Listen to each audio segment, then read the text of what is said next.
Mura lang to. 300 plus kasama na shipping fee. Yan, sa mga naghahanap dyan na pwedeng pang kwarto, pwede to. Or pwede din to pang kabit sa motor.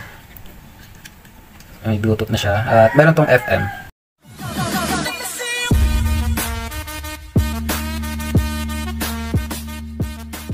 May salpakan pa ng microphone.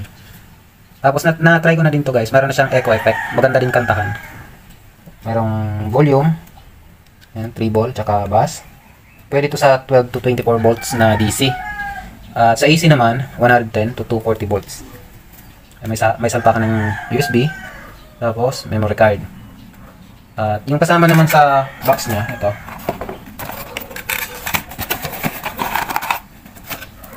Ito pala yung remote. Yan. Ito yung para sa kuryente, 220 volts. Ito nyo lang sa salpak. Yan. Ito naman, isa lang yung kasama niya para sa speaker. Yan.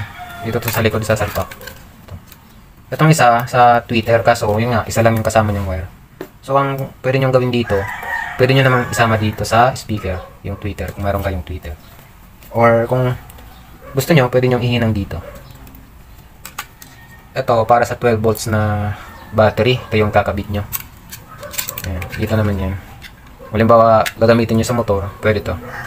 Dapat hindi mabaliktad yung polarity, itong pula na to, para sa positive ng battery. Ito naman sa negative. Kasi pag nagkabaliktad yan, masisira yung amplifier nyo.